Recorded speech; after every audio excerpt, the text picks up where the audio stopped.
CJP Rahul ഗാന്ധിയും കൂടി ഡൽഹിയിൽ കാട്ടിക്കൂട്ടിയ കോപ്രായങ്ങൾ കണ്ടിട്ട് എനിക്ക് അവരോട് പുച്ഛമായിരുന്നു ഉണ്ടായിരുന്നത്. പക്ഷെ ഇപ്പൊ എനിക്ക് CJPയോട് മാത്രമാണ് പുച്ഛം. രാഹുൽ ഗാന്ധിയോട് എനിക്കിപ്പോൾ റെസ്പെക്ട് ഉണ്ട്. കാരണം CJPക്ക് വേണ്ടിയിട്ട് ഇന്നലെ സമരം ചെയ്ത ഒരുത്തനെ പെല്ലറ്റും കൊണ്ട് 20 വെടി വെച്ചിട്ട് കണ്ടുപോയ ഒരുത്തനെ നിങ്ങൾക്ക് എല്ലാവർക്കും അറിയാം. എന്നിട്ടും CJPക്കാർ ആരും അവനെ ജാമ്യത്തിലിറക്കാനോ കേസ് കൊടുക്കാനോ ഒന്നിനും വന്നിട്ടില്ല. അപ്പൊ എന്തിനാ ഇപ്പൊ ഈ CJPക്കാർ ഇത്രയും വലിയ സമരം ഉണ്ടാക്കിയത്? എന്നാൽ രാഹുൽ ഗാന്ധി ഇന്നലെ 6 മണിക്കൂർ കുത്തിയിരുന്ന് സത്യാഗ്രഹം ചെയ്തിട്ട് എന്തായാലും കേസ് എടുപ്പിച്ച് നിങ്ങൾക്ക് എല്ലാവർക്കും അറിയാം. ഇപ്പൊ എനിക്ക് പേഴ്സണലി രാഹുൽ ഗാന്ധിയുടെ റെസ്പെക്ട് തോന്നുന്നുണ്ട്. കാരണം ഇതാണ് ശരിക്കും പറഞ്ഞ നേതാവ്. ഇങ്ങനെയാണ് ഒരു നേതാവ് ചെയ്യേണ്ടത്. ഇതിനു മുമ്പ് രാഹുൽ ഗാന്ധി പ്രിയങ്ക ഗാന്ധി പോലീസ് അറസ്റ്റ് ചെയ്തപ്പോൾ CJPക്കാരുടെ സമരം രാഹുൽ ഗാന്ധിയുടെ പക്ഷത്തേക്ക് മാറ്റാൻ ശ്രമിക്കുകയാണെന്നാണ് ഞാൻ വിചാരിച്ചത്. ഇതും വേണിച്ച് അങ്ങനെ ആയിരിക്കും. പക്ഷെ നീതി കിട്ടിയല്ലോ. CJP കാരണം ഒരുത്തൻ തല്ലുകൊണ്ട് കിടന്നപ്പോൾ CJP സഹായിക്കാൻ വരാണ്ടിരുന്നപ്പോൾ BJPക്കാരെന്തായാലും വരില്ല, അത് വേറെ വിഷയം. രാഹുൽ ഗാന്ധി തന്നെയല്ലേ വന്നുള്ളൂ. അപ്പൊ അത് നല്ലൊരു നേതാവിന്റെ ലക്ഷണം തന്നെയാണ്. അപ്പൊ അതന്നെയാണ് ഇന്നത്തെ മെയിൻ ന്യൂസ് ആയിട്ട് ഇവിടെ ഉള്ളതും.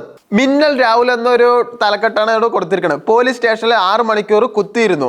FIR രജിസ്റ്റർ ചെയ്ത് പോലീസ്. അങ്ങനെ തന്നെ വേണം. പെല്ലറ്റ് പ്രയോഗമുണ്ടായെന്ന് FIRൽ രേഖപ്പെടുത്തി. അപ്പൊ ആ രീതിയിൽ വലിയ ഫോട്ടോ ഒക്കെ ആയിട്ട് എന്തായാലും കൊടുത്തിട്ടുണ്ട്. കേസ് എടുക്കാത്തതിനെതിരെ കുത്തിരിപ്പ് സമരം രാഹുൽ ഗാന്ധി നയിച്ചിട്ടുണ്ട്. ഇത് ശരിക്കും പറഞ്ഞാൽ ചരിത്രം ആവർത്തിക്കണ പോലെയുണ്ട്. പണ്ട് മഹാത്മാഗാന്ധിയാണ് ആദ്യമായിട്ട് കുത്തിരിപ്പ് സമരം ഇങ്ങനെ നിരാഹാരം ചെയ്തിട്ട് പലതും നമുക്ക് ഉപ്പ് സത്യാഗ്രഹത്തിലൊക്കെ അങ്ങനെയൊക്കെ ചെയ്തിട്ടുണ്ട്. അങ്ങനെയാണ് നമുക്ക് അതിൽ വിജയിക്കാൻ കഴിഞ്ഞത്. ഇപ്പൊ അതന്നെയാണ് വീണ്ടും ആവർത്തിച്ചിരിക്കുന്നത്. എന്തായാലും അത് നല്ലൊരു കാര്യമാണ്.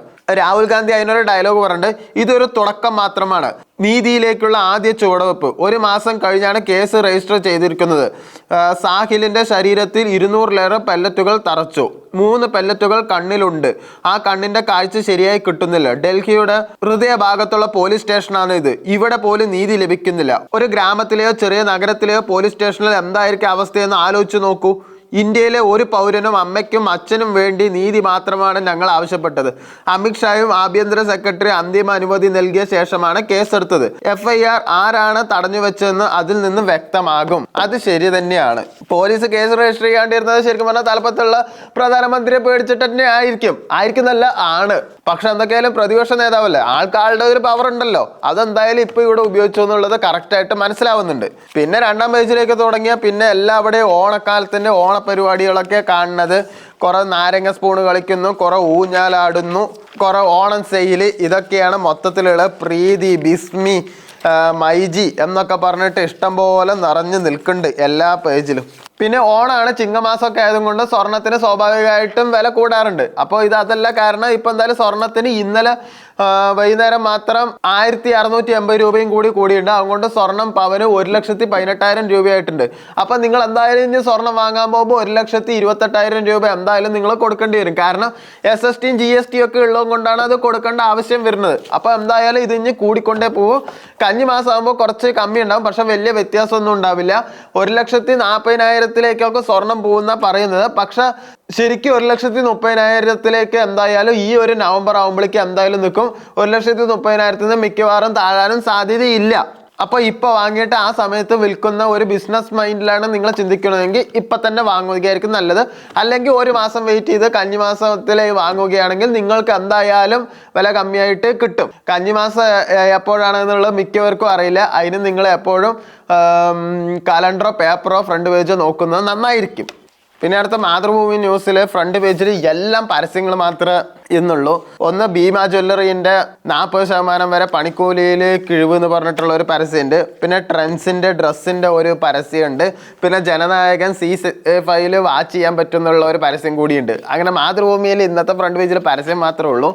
പിന്നെ നെഹ്റു ട്രോഫി വള്ളംകളി എന്നാണെന്നുള്ള ഒരു പരസ്യം കൂടി മാതൃഭൂമിയിലെ ഫ്രണ്ട് പേജിലുണ്ട്.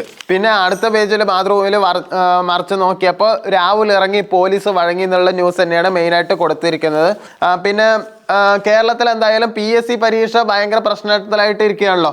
കുറേ പേര് മണ്ണ് വാരി തിന്നുന്നു, കുറേ പേര് നിരാഹാര സമരം കിടക്കുന്നു, കുറേ പേര് സമരം നിർത്തിപ്പോയി, അങ്ങനെയുള്ള പ്രശ്നങ്ങളൊക്കെ ആയിട്ട് നിൽക്കുകയാണല്ലോ. അപ്പോൾ PSC സെക്രട്ടറിയെ വിളിച്ചു വരുത്തി ഗവർണർ. അപ്പോൾ എന്തായാലും ഗവർണർ ഇതിൽ നേരിട്ട് ഇടപെട്ടിരിക്കുകയാണ് ഇതിൽ എന്താ പ്രശ്നം എന്നുള്ളത്. ഇനി ഗവർണർ നോക്കുമ്പോൾ കേന്ദ്രത്തിൽ ഒരുപാട് നമുക്ക് എന്തായാലും കേരളത്തിലെ ആൾക്കാരെ പറ്റിക്കണ പോലെ കേന്ദ്രത്തിൽ നമുക്ക് നടക്കില്ല. അപ്പോൾ ഗവർണർ എന്തായാലും മെയിൻ ആയിട്ട് ഇതിൽ ഇടപെട്ടിട്ടുണ്ട്. PSC പരീക്ഷാ ക്രമക്കേടുകളെ കുറിച്ചുള്ള പരാതികൾ ഇടപെടുന്നതിന്റെ ഭാഗമായി ഗവർണർ രാജേന്ദ്ര അർലോക്കർ PSC സെക്രട്ടറിയെ വിളിച്ചു വരുത്തി വിശദീകരണം തേടി. വെള്ളിയാഴ്ച വൈകുന്നേരമാണ് PSC സെക്രട്ടറി സാജു ജോർജ് ലോകഭവനിലെത്തി ഗവർണറെ കണ്ടിട്ട് എന്താ നടന്നതെന്നൊന്നും പറഞ്ഞിട്ടൊന്നുമില്ല. ഇതൊക്കെയാണ് നടന്നിരിക്കുന്നത്. അതുമാത്രമല്ല, നമ്മുടെ സൗത്ത് ഇന്ത്യയിലെ ഏറ്റവും വലിയൊരു ഡിവിഷൻ ആയിരുന്നു പാലക്കാട് ഡിവിഷൻ. ഈ പാലക്കാട് റെയിൽവേ ഡിവിഷൻ ശരിക്കും പറഞ്ഞാൽ കുറച്ച് ഭാഗികമായിട്ടാണ് സേലം ഡിവിഷൻ തുടങ്ങിയിരിക്കുന്നത്. അപ്പോൾ പാലക്കാട് ഡിവിഷൻ വീണ്ടും ഭാഗികമായിട്ട് ഇപ്പോൾ മംഗളൂരു ഡിവിഷനും കൂടി തുടങ്ങിയിട്ടുണ്ട്. അതുകൊണ്ട് കാസർഗോഡൊക്കെ കഴിഞ്ഞാൽ ബാംഗ്ലൂരിൻ്റെ കീഴിലായിരിക്കും എന്നുള്ളൊരു ന്യൂസും കൂടി കൊടുത്തിട്ടുണ്ട്.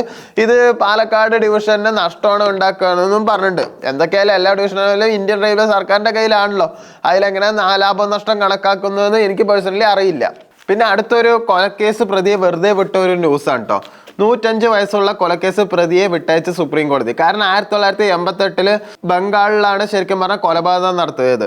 അപ്പോൾ ഈ കൊലപാതകം നടത്തിയ വ്യക്തിക്ക് ഇപ്പോൾ 105 വയസ്സായിട്ടുണ്ട്. അതുകൊണ്ട് അദ്ദേഹത്തെ സുപ്രീം കോടതി വെറുതെ വിട്ടു എന്നുള്ള ഒരു ന്യൂസാണ് കൊടുത്തിരിക്കുന്നത്.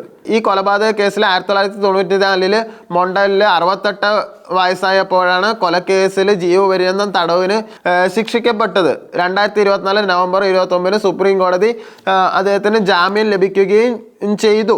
സാധാരണ ഇങ്ങനെയൊക്കെ വയസ്സാം കാലത്ത് കൊലപാതകത്തിൽ ഏർപ്പെട്ട ആൾക്കാരെ ഇരട്ട ജീവപര്യന്തം സാധാരണ കൊടുക്കുക. കാരണം 68-70 വയസ്സിലൊക്കെ ജയിലിൽ പോയ 24 വർഷമാണല്ലോ ഇരട്ട ജീവിതപര്യന്തം ഉണ്ടാവുക. അപ്പോൾ ആ ജയിലിൽ തന്നെ അവർ മരിക്കും, അങ്ങനെയാണ്. പക്ഷെ എന്തോ അയാൾ മരിച്ചില്ല. എന്തായാലും ഇരട്ട ജീവപര്യന്തം കഴിഞ്ഞിട്ട് ആൾ ഇറങ്ങി 105 വയസ്സുമായി. ഇനിയിപ്പോൾ പഴയ ജീവിതം ജീവിക്കാം. 105 വയസ്സിൽ എന്ത് പഴയ ജീവിതം ഇനിയിപ്പോൾ ജീവിക്കാൻ പോകണമെന്നുള്ളത് എനിക്ക് അറിയില്ല കേട്ടോ. അപ്പോൾ തമിഴ്നാട് സർക്കാരായ വിജയ് മുഖ്യമന്ത്രി ആയപ്പോൾ ജനിക്കുന്ന കുട്ടികൾക്ക് എന്തായാലും സ്വർണ്ണമോതിരം സമ്മാനമായിട്ട് കൊടുക്കുന്നുള്ളതൊക്കെ പറഞ്ഞിട്ടുണ്ടായിരുന്നല്ലോ, അതായത് സർക്കാർ ആശുപത്രിയിൽ. അപ്പോൾ ഇതെന്തായാലും കൊടുക്കാൻ പോകുന്നത് ജോയ് ആലുക്കാസ് ആണ്. ജോയ് ആലുക്കാസ് ആണ്, നേരിട്ടല്ല സർക്കാർ വഴി എന്തായാലും കൊടുക്കുന്നത്. അപ്പോൾ തമിഴ്നാട് സർക്കാരിൽ നിന്ന് ജോയ് ആലുക്കാസിന് 755 കോടിയുടെ കരാർ എന്തായാലും കിട്ടിയിട്ടുണ്ട്. എന്തായാലും ജോയ് ആലുക്കാസിന് നല്ലൊരു ലോട്ടറിയാണ്. കാരണം സർക്കാരിൻ്റെ ഒരു ടെൻഡറിന് ജോയ് ആലുക്കാസ് പിടിച്ചല്ലോ. കാരണം തമിഴ്നാട്ടിൽ തന്നെ തങ്കനഗൈ മാളികை അങ്ങനെയുള്ള കുറെ ഫേമസ് ജ്വല്ലറി ഉണ്ട്, ജോസ്കോ, ഇതൊക്കെ തമിഴ്നാട്ടിലുണ്ട് മെയിനായിട്ട്. പക്ഷെ അവർക്കൊന്നും കിട്ടാതെ ജോയ് ആലുക്കാസിന് കിട്ടിയിട്ടുണ്ടെങ്കിൽ അപ്പോൾ ആളുടെ പവർ എന്താണെന്നുള്ളത് നമുക്ക് മനസ്സിലാക്കാവുന്നേ ഉള്ളൂ. മുഖ്യമന്ത്രി ജോസഫ് വിജയുടെ നേതൃത്വത്തിൽ തമിഴ്നാട് സർക്കാർ പ്രഖ്യാപിച്ച തായ് മാമൻ തങ്കമോതിരം പദ്ധതിയിൽ സ്വർണ്ണമോതിരം വിതരണം ചെയ്യുന്നതിനുള്ള കരാർ കേരളം ആസ്ഥാനമാക്കിയ പ്രമുഖ ജ്വല്ലറി ഗ്രൂപ്പായ ജോയ് ആലുക്കാസിന് സർക്കാർ ആശുപത്രികളിൽ ജനിക്കുന്ന 4,41,667 നവജാത ശിശുക്കൾക്ക് 1 ഗ്രാമിന്റെ വീതം സ്വർണ്ണമോതിരം സൗജന്യമായി നൽകുന്ന പദ്ധതി. അപ്പൊ അങ്ങനെ ഒരു ഇത് പറഞ്ഞിട്ടുണ്ട്. ഇതിലും പൊന്നും വില തന്നെ പറഞ്ഞിരിക്കുന്നത്. പിന്നെ ദീപിക പത്രത്തിലെ ഫ്രണ്ട് പേജിൽ പറഞ്ഞിരിക്കുന്നത് യുദ്ധം അവസാനിപ്പിക്കാൻ സമയമായി ഇറാൻ പ്രസിഡന്റ് എന്നൊരു തലക്കെട്ടോടെയാണ് കൊടുത്തിരിക്കുന്നത്. അപ്പോൾ ഇറാൻ പ്രസിഡന്റ് പറഞ്ഞ് സ്വാഭാവികമായിട്ട് ഇറാൻ തന്നെയാണ് ഇപ്പോൾ ജയിച്ചിരിക്കുന്നത്, അമേരിക്ക തോൽക്കുകയാണ് ചെയ്തിരിക്കുന്നത് എന്നത് ലോകത്തിലെ എല്ലാ രാജ്യങ്ങൾക്കും എല്ലാവർക്കും മനസ്സിലായിട്ടുണ്ട്. ഞങ്ങൾക്ക് ഇത് മതി, യുദ്ധം അവസാനിപ്പിക്കുക, കാരണം ഇങ്ങനെ പാവങ്ങളെ കൊന്നൊടുക്കിയിട്ട് വെറുതെ കാര്യമില്ല എന്നൊക്കെയാണ് പറഞ്ഞിരിക്കുന്നത്. അങ്ങനെ ഒരു ന്യൂസ് ഇവിടെ കൊടുത്തിട്ടുണ്ട്. അമേരിക്കയിൽ മാസങ്ങളായി തുടരുന്ന യുദ്ധം അവസാനിപ്പിക്കാൻ സമയമായെന്ന് ഇറാൻ പ്രസിഡന്റ് മസൂദ് പെസഷ്കിയാൻ അങ്ങനെ പറഞ്ഞിട്ടുണ്ട്. അപ്പൊ അങ്ങനെ ഒരു ന്യൂസ് എന്തായാലും ദീപികയിലെ ഫ്രണ്ട് പേജിൽ നിന്ന് കൊടുത്തിട്ടുണ്ട്. അതുപോലെ തന്നെ ഓർമോസ് വഴി 66,000 കോടി ബാരൽ എണ്ണ കടത്തി വിട്ടതായിട്ട് അമേരിക്ക എന്നുള്ള രീതിയിലും കൊടുത്തിട്ടുണ്ട്. ശരിക്കും പറഞ്ഞാൽ അമേരിക്ക തോൽക്കാൻ കാരണം ഈ ഓർമോസ് കടലെടുക്കാണ്. ഈ കടലെടുപ്പ് ഇറാന്റെ കയ്യിലില്ലെങ്കിൽ എന്തായാലും അമേരിക്ക തന്നെ വിജയിക്കുള്ളൂ. കാരണം ഇനിയും ബോംബിട്ടിട്ട് എല്ലാവരും ചിലപ്പോൾ അവർ കൊന്നിട്ടുണ്ടാവും. പക്ഷെ കടലെടുക്കുക കാരണം എന്തായാലും രക്ഷപ്പെട്ടു ഇപ്പോൾ തൽക്കാലം. ഇതിപ്പോഴൊന്നുമല്ല ഈ പ്രശ്നം തുടങ്ങിയത്. ഈ അമേരിക്ക, ഇസ്രായേൽ, പാലസ്തീനൊക്കെ പ്രശ്നം നൂറ്റാണ്ടുകളായിട്ട് 3-ാം നൂറ്റാണ്ട് മുതൽ തുടങ്ങിയ പ്രശ്നങ്ങളാണ്. അതിൻ്റെ വകഭേദങ്ങളാണ് ഇപ്പോഴും നടക്കുന്നത്. അതിൽ വലിയ വ്യത്യാസമൊന്നും കാണുന്നൊന്നുമില്ല. അടുത്തൊരു ന്യൂസാണ്, മുത്തങ്ങ പ്രതികളുടെ ശിക്ഷ മരവിപ്പിച്ചു. നിങ്ങൾക്ക് എത്ര പേർക്ക് വയനാട്ടിലെ മുത്തങ്ങ പ്രശ്നം അറിയുന്നറിയില്ല. ഞാൻ 2003 ആണ് ന്യൂസ് കാണുമ്പോൾ, അന്ന് ഞാൻ 3ാം ക്ലാസ് പഠിക്കുകയാണ്. അന്ന് മുത്തങ്ങ പ്രശ്നത്തിലെ പോലീസുകാർ ആദിവാസികളെ വെടിവെച്ച് കൊള്ളണ ഫയൽ ചിത്രമായിട്ട് ഫോട്ടോസൊക്കെ പേപ്പറിലും ന്യൂസിലൊക്കെ അന്ന് കാണിക്കായിരുന്നു.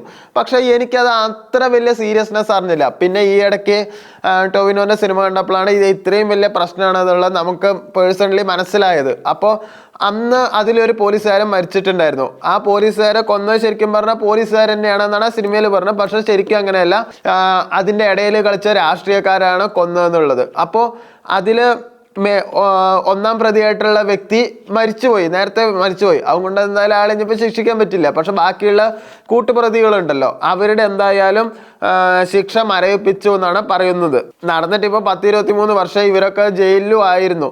ഇനിയിപ്പോൾ എന്തിനാണോ ഒരു ശിക്ഷ എന്നറിയില്ല. എന്തായാലും ഇവരെല്ലാവരും കൂടി കൂട്ടായിട്ടാണ് ചെയ്തത്. അതിൽ ആരാണ് ശരിക്കും പ്രധാന മാസ്റ്റർ മൈൻഡ് എന്നുള്ളതൊന്നും ഇപ്പോഴും വലിയ അറിവൊന്നും ആർക്കും ഇല്ല ആ പ്രശ്നത്തിൽ. പിന്നെ വേറൊരു ന്യൂസാണ് ഓപ്പറേഷൻ തൂഫാൻ, അറസ്റ്റിൽ എറണാകുളം മുന്നിൽ എന്നൊരു ന്യൂസാണ് കൊടുത്തിരിക്കുന്നത്. ഓപ്പറേഷൻ തൂഫാന്റെ ഭാഗമായിട്ട് 10,015 പേരെയാണ് ശരിക്കും പറഞ്ഞാൽ അറസ്റ്റ് ചെയ്തിരിക്കുന്നത്. അതിൽ ഏറ്റവും കൂടുതൽ എറണാകുളത്ത് നിന്നാണ് 1373 പേരെയാണ് ഓപ്പറേഷൻ തൂഫാന്റെ പേരിൽ അറസ്റ്റ് ചെയ്തിരിക്കുന്നത്. രണ്ടാമത് ഇത് മലപ്പുറം നിൽക്കണം 999 പേരും. ഏറ്റവും കുറവ് കാസർഗോഡാണ് 197 പേരെ അറസ്റ്റ് ചെയ്തിട്ടുള്ളൂ. അപ്പോൾ എന്തായാലും ഓപ്പറേഷൻ തൂഫാൻ എന്തായാലും നല്ല രീതിയിൽ തൂഫാനാക്കി ഇട്ടിട്ടുണ്ട്. ഇതിൻ്റെ എന്തായാലും ഗുണം എന്തായാലും കേരള സർക്കാരിൻ്റെ ബീവറേജിന് കിട്ടിയിട്ടുണ്ട്. കാരണം മദ്യത്തിന് സെയിൽസ് നല്ല രീതിയിൽ കൂടിയിട്ടുണ്ട്. പിന്നെ പോരാത്തതിന് ഓണമല്ല, നല്ല രീതിയിൽ തന്നെ സെയിൽസ് കൂടുകയും ചെയ്യും. പിന്നെ അടുത്തൊരു ബിസിനസ് ന്യൂസാണ് മൈജി ഓണം മാസ് ഓണം എന്നുള്ള രീതിയിലാണ് ലക്ഷ്യം. 2500 കോടി രൂപയുടെ വിറ്റുവരവാണ് മൈജിക്ക് എന്തായാലും ഓണത്തിന് അവർ ലക്ഷ്യമിടുന്നത് എന്നുള്ള ന്യൂസാണ് പറഞ്ഞിരിക്കുന്നത്. AK ഷാജി, മൈജിൻ്റെ ഓണറായ AK ഷാജിയാണ് പറഞ്ഞിരിക്കുന്നത് 2500 കോടി രൂപ ഈ ഓണത്തിന് ഞങ്ങൾക്ക് വിറ്റുവരവുണ്ടാവുന്നു. ഈ മൈജി മൊബൈൽ ഷോറൂമിൽ ഇത്രയും കോടി രൂപ ഓണത്തിന് മാത്രം ഉണ്ടാവുന്നുള്ളത് പേഴ്സണലി ഞാൻ വിചാരിച്ചില്ല. 2500 കോടി രൂപ പറഞ്ഞാൽ എന്താ ചില്ലറ രൂപയാണോ? എനിക്കൊരു സംശയം തോന്നിയിട്ടുണ്ട്. കാരണം 30 കോടി രൂപയുടെ സമ്മാനമാണ് മൈജി കൊടുക്കാൻ പോകുന്നത്. അപ്പോൾ 2500 കോടിയെങ്കിലും അവർക്ക് എന്തായാലും വിൽപ്പനയ്ക്ക് അവർ വരണമെങ്കിൽ അവരുടെ അത്രമാത്രം സ്റ്റോക്ക് ഉണ്ടാവണം എന്നല്ല അതിൻ്റെ അർത്ഥം. 10,000 രൂപയുടെ മൊബൈൽ തന്നെ 2500 കോടി രൂപയ്ക്ക് അവർ ഇറക്കിയിട്ടുണ്ടെങ്കിൽ അപ്പോൾ എത്ര മൊബൈൽ സ്റ്റോക്കുകൾ ഇവർക്ക് ഉണ്ടാവുക ഒന്ന് ആലോചിച്ച് നോക്കൂ. അപ്പോൾ അത്രയും വലിയ ഒരു രീതിയിലാണ് മൈജി എന്തായാലും പോയിക്കൊണ്ടിരിക്കുന്നത്. അങ്ങനെ ഒരു ന്യൂസ് എന്തായാലും കൊടുത്തിട്ടുണ്ട്. പിന്നെ അടുത്ത മെയിൻ ന്യൂസ് എന്താ വെച്ചാൽ കോൺഗ്രസ്സുകാർ ജയിച്ചിട്ട് അവരുടെ ആദ്യത്തെ ഓണമാണല്ലോ. അപ്പോൾ അവർ ഇന്നലെ തിരുവനന്തപുരം കോർപ്പറേഷനിൽ അവരെന്തായാലും ഇന്നലെ ഓണം ആഘോഷിച്ചു. അപ്പോൾ ഓണത്തിൽ ഡെപ്യൂട്ടി മേയറായ ആശാനാഥും ജില്ലാ കളക്ടർ അനുകുമാരിയും ഊഞ്ഞാലാടുന്ന ഫോട്ടോ എന്തായാലും ജന്മഭൂമിയിലെ ഫ്രണ്ട് പേജിൽ തന്നെ കൊടുത്തിട്ടുണ്ട്. KV രാജേഷ് സമീപം എന്നുള്ള രീതിയിലും കൊടുത്തിട്ടുണ്ട്. മേയർ തന്നെ പറയുമ്പോൾ മനസ്സിൽ ഓടി വരുന്ന ചിത്രം ആര്യ രാജേന്ദ്രനാണ്. എന്തൊക്കെ തെണ്ടിത്തര അവർ മേയറായിരുന്നപ്പോൾ കാണിച്ചത്. മറ്റേ KSRTCൻ്റെ പ്രശ്നം, അതുപോലെ തന്നെ ഞാനൊരു മേയറാണ്, എന്നെ മേയർന്ന് വിളിക്കണം, സ്വന്തം പേര് വിളിക്കണം ഇഷ്ടമല്ല, അവരെ മേയർ തന്നെ വിളിക്കണം, എന്നിട്ട് വയസ്സായവരുടെ മേലെ വെക്കിട്ട് കയറുക, എന്തൊക്കെയായിരുന്നു. ഇപ്പോൾ ഒരു പട്ടി കുഞ്ഞു പോലും നോക്കണില്ല. അവരെന്തായാലും എല്ലാവരും ഒരുമാതിരി വിലയില്ലാത്ത പോലെ തള്ളി മാറ്റി നിർത്തിയിട്ടുണ്ട്. കാരണം കാലം ഒരു കാലചക്രം പോലെയാണ്. നിങ്ങൾ എന്ത് ചെയ്തോ അത് നിങ്ങൾക്ക് തിരിച്ചടിച്ചിരിക്കും. അപ്പോൾ പത്രവാർത്താസ് ഇവിടെ പൂർണ്ണമായി. ക്യാമറമാൻ ലെബിനൊപ്പം സുഹിത്ത്.